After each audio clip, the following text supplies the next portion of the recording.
Selon vous, est-ce que dans l'espace, il pourrait y avoir des frontières ?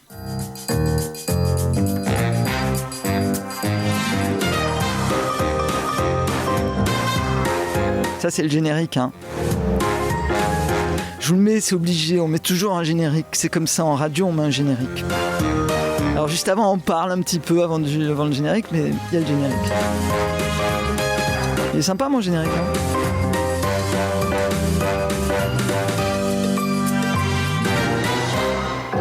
Voilà, aujourd'hui je vous présente une BD, une bande dessinée qui a pour titre Frontières, dont l'auteur en est Guillaume Saint-Gelin, donc l'auteur complet, hein, comme j'aime à le dire, puisqu'il est à la fois le dessinateur et le scénariste de cette bande dessinée, il a fait tout seul, c'est un space opéra de 200 pages, hein, c'est un gros pavé, hein, quand même, hein, 200 pages, c'est ce qu'on appelle un roman graphique. Vous savez, dès que ça commence à être un petit peu imposant, comme ça devient un roman graphique, mais bon, pour moi, ça reste une bande dessinée un peu plus importante et avec un peu plus de choses à lire à l'intérieur, et donc beaucoup plus de dessins. Effectivement, on va en parler aussi du dessin, parce que c'est important dans cette bande dessinée. Je vous présente le contexte un petit peu de la bande dessinée, comme je fais d'habitude, hein.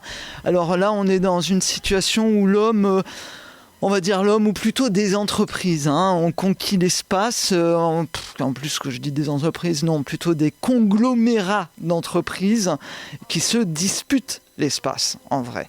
Et alors, dans ce système, il n'y a pas de gouvernement, pas d'État. Ce sont les entreprises qui gèrent les mondes, les terres qui sont dans ces mondes, et les hommes, bien sûr, qui travaillent. Autour de ces mondes, on a des mégapoles, hein, c'est des sortes de... Moi, j'appelle ça des mégapoles, je ne sais pas si c'est le bon terme.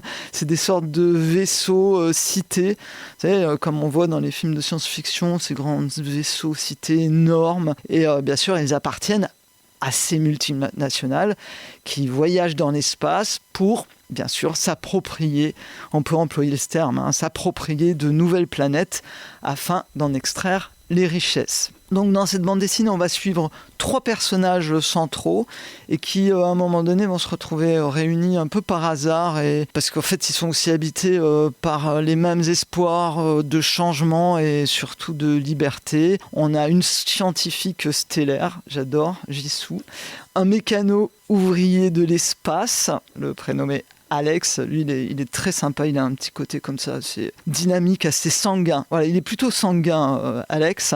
Et on a aussi une mercenaire de l'espace, hein, une mercenaire qui travaille pour le compte d'une entreprise qui a pour prénom Kamina, c'est une femme, et puis il va lui arriver bien sûr des désagréments dans son métier, puisqu'elle se bat face à d'autres entreprises pour acquérir soit des vaisseaux, soit des planètes. Enfin bon, voilà, c'est un peu la guerre entre ces entreprises dans cet espace grandiose, hein. Ils vont dans plein de mondes, ils voyagent partout, enfin c'est assez important. Donc ces 3-là, on va les suivre. Alors on remarque tout de suite, hein, alors il y a un truc assez flagrant, c'est la différence sociale entre ces 3-là, hein. Il y en a un qui est plutôt mécano ouvrier de l'espace. Alors c'est quand même des mécanos assez...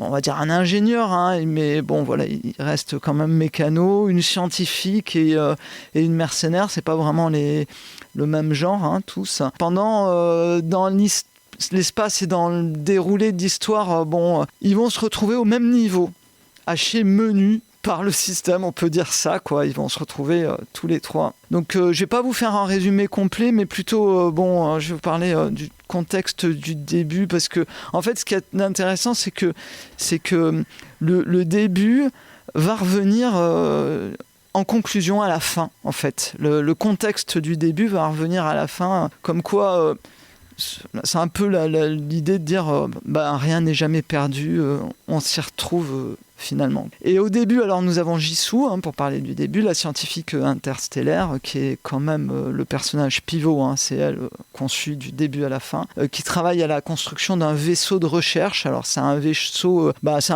de scientifiques, hein, pour faire de la recherche, collecter des données scientifiques dans l'espace, mais vraiment ça reste un truc de scientifiques, voilà.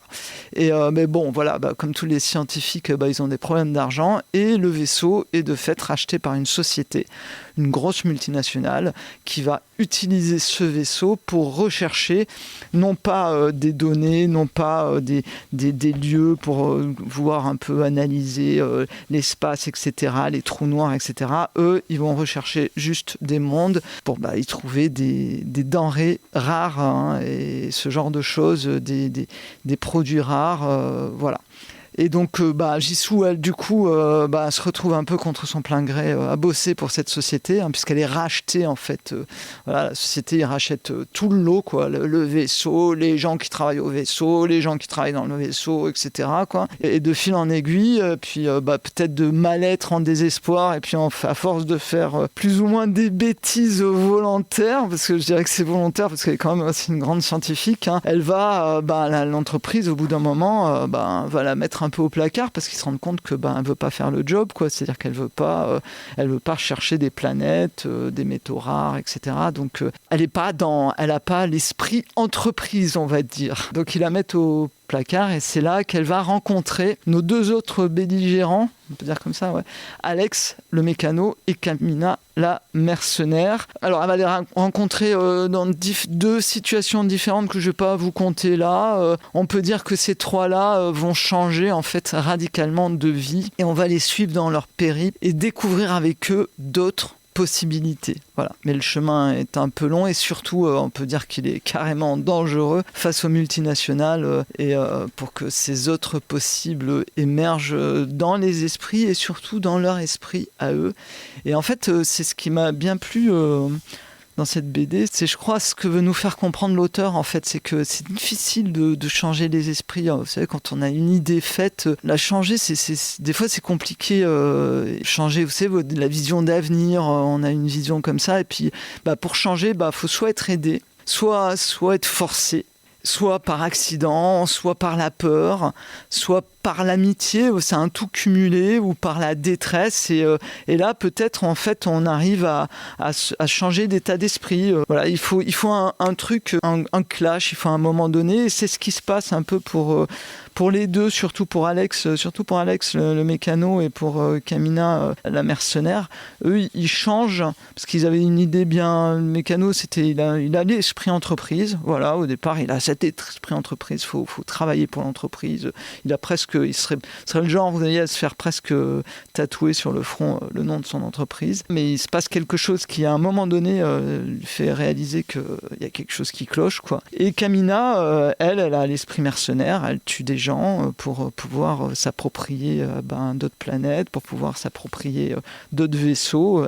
Elle part au combat. C'est une vraie guerrière, hein. Et puis il y a de l'action, hein, parce que justement, on voit tout ce genre de choses. Et en fait, il lui arrive quelque chose de très grave. Moi, je trouve assez grave, quoi. Enfin, bon, elle meurt pas, hein, mais elle est atteinte, on va dire, dans sa chair. Et ça l'a fait réaliser que, on n'a qu'une vie et que les autres, tous ces gens qu'elle a tués, avaient aussi qu'une vie, quoi. Donc c'est un peu compliqué. Et donc elle change. Alors, c'est une BD politique, on peut le dire. C'est un peu une satire sociale de notre monde actuel, hein. Ici, on parle du capitalisme, de la colonisation à outrance, des migrations climatiques, de la surconsommation et d'une certaine forme d'esclavage humain caché par un salariat, on peut le dire, abusif. Bon, c'est un thème récurrent dans la science-fiction, hein, dans la BD de science-fiction comme dans les romans de science-fiction, cette appropriation de l'humanité par les entreprises. On le retrouve dans d'autres BD. Alors,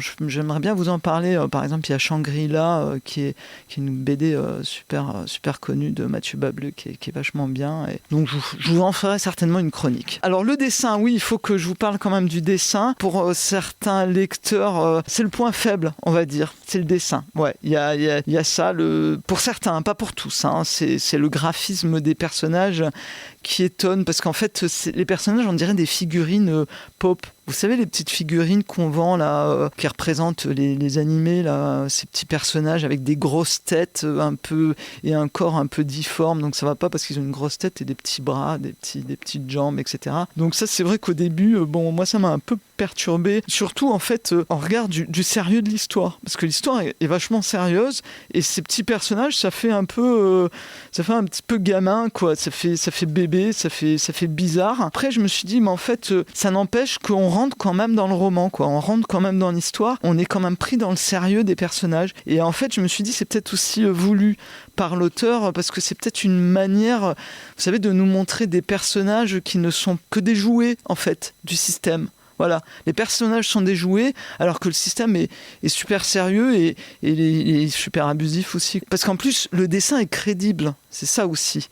À l'inverse des personnages qui, eux, font pas très crédibles parce que, bon, voilà, ils ont des têtes un peu particulières. Hein. Bon, moi, je les trouve très mignons, hein. J'ai adoré, hein, je le dis tout de suite. Mais le dessin est vachement crédible, le graphisme, il est poussé dans les détails, tout est soigneusement travaillé. Alors, si j'étais un peu choqué des personnages, si vous pouvez être choqué des personnages au début, vous allez voir le travail de l'atmosphère, moi personnellement ça m'a subjugué. Et puis les couleurs. Alors, vous savez, les couleurs c'est vraiment un truc important dans la bande dessinée occidentale, hein, parce qu'on va pas comparer avec les mangas. Et là les couleurs sont infiniment pensées, placées, posées, tout est rendu avec efficacité et ça fait vraiment un très beau, très très beau contraste. C'était cette BD Frontières, je vais m'arrêter là parce que sinon je vais être trop longue en plus, parce que j'adore. C'est un bel objet en plus, hein, si vous voulez faire un beau cadeau, c'est vraiment un très bel objet. Vous le trouverez facilement à votre librairie. Et puis alors on pourrait croire, bon moi je vous ai mis le contexte un petit peu, on pourrait croire que c'est un peu pessimiste, mais pas du tout parce que malgré les aléas, là c'est une BD extrêmement, moi que j'ai trouvé extrêmement positive, pleine d'envie, vous savez, de personnages forts, volontaires. Voilà, c'est ça. Ils sont pas si forts au début, mais finalement, oui, ils ont une volonté et ils vont nous présenter de très belles, très très belles alternatives. Et finalement, on s'y retrouve dans notre monde et dans notre système. Merci de m'avoir écouté. Je vous souhaite une très belle lecture.